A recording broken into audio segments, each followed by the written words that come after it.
Welcome back to the channel, fellow Wall Street engineers. Our latest Palantir video received a lot of positive feedback, and I do try to read every single comment on my YouTube videos to cater to what our WSE audience would like to see me analyze next.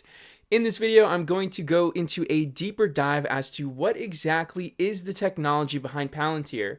As a software engineer myself, I normally have an easy time looking into companies' tech and explain exactly what it is they do and how it works. But in my last video, I explained the do and I barely scratched the surface for how they work, and that's because Palantir is a secretive company. That's understandable considering most of their income comes from fields like military defense. In a situation like this, their employees have no choice but to remain silent about what they actually do, even if the media misportrays the true nature of Palantir's business. I experienced the same thing working for one of the three biggest military defense companies in the United States. When friends or family ask me what do I work on, I'm very limited when it comes to actually talking about what it is I do at work. But the beautiful thing about Palantir is they don't just serve military defense. They serve clients in a wider range of sectors, giving me just enough wiggle room to provide you all with a better understanding of how Palantir's technology works and how their customers use Palantir software to save millions of dollars every year. And be sure to watch this video all the way through, as I will go over real life examples shown from Palantir's demo day a while back. But let's get right into it. Unlike many other tech companies, Palantir's business model is not based on the monetization of personal data. I want to just get this information out of the way first for those of you who continue to call Palantir a data collection company. They do not collect, store, or sell personal data. They don't use personal data to train artificial intelligence to share or resell to other customers. They never facilitate the movement of data between clients, except when those specific clients have entered into an agreement with each other. What does this mean? In simple terms, Palantir software works with companies to make the most of the data they already lawfully own and will only facilitate the movement of data between clients if they legally have an agreement to do so. This is a very generic example, but this helped me explain things to friends of mine in person who want an example of how their technology is used. Nowadays, every single store you shop in, whether that's food, clothing, supplies, heck, even gas now has reward programs when you join their app.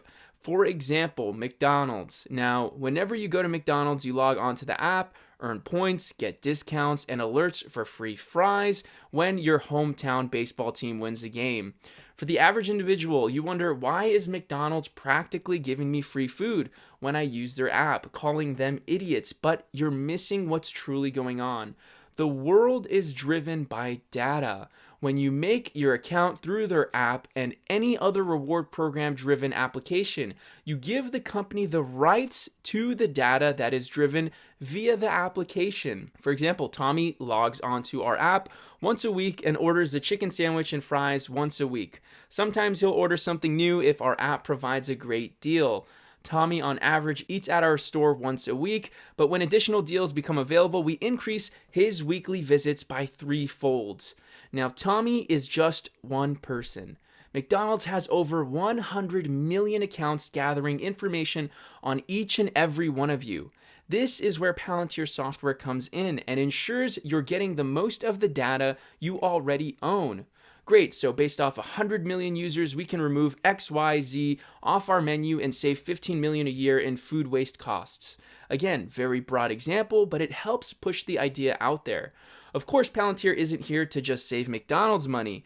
Palantir is much more important than that, providing support in saving lives within the medical field, saving financial institutions millions upon millions of dollars, making the most of the data they already own, helping the military. Hell, Palantir software has even allegedly been responsible for finding Osama bin Laden.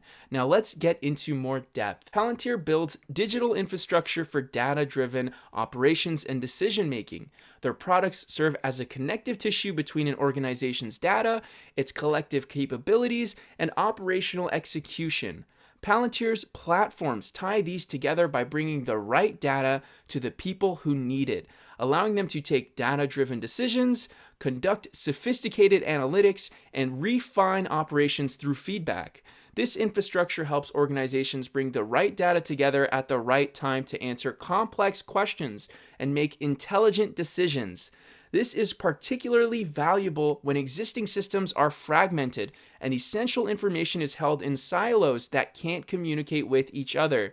What do I mean by this? Some companies sit on loads of data and have no idea what to do with it. Healthcare organizations, for example, have used Palantir software during COVID to tackle challenges like efficiently allocating personal protective equipment supplies when thousands of hospitals across the country have radically different and constantly changing levels of supply and demand for each item of personal protective equipment. Now, looking at an actual demo provided by Palantir to give us a visual representation of what the tech is capable of.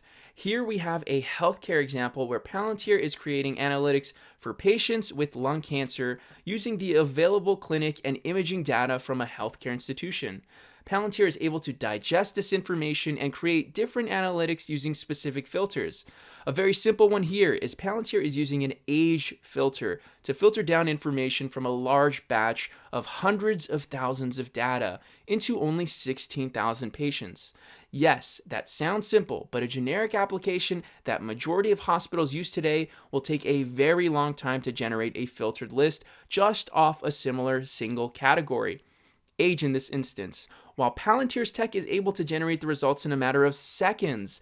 Now, let's say we have data on over 25 million patients, and the generic software has to go through all of them and analyze the data strictly off age of each individual. Imagine all the time wasted waiting for this information to be filtered through each patient.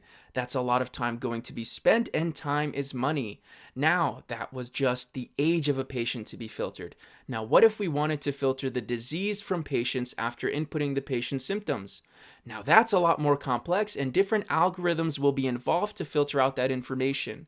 You input the patient's symptoms, blood tests, etc. to dictate a patient's illness. With generic software, you will require a lot of time and resources to end up with an outcome that Palantir can take you there in seconds, looking through collected data created from the experience of other experts over the years and decides if a patient has a specific disease or not. All right, so what does a data set look like for these companies?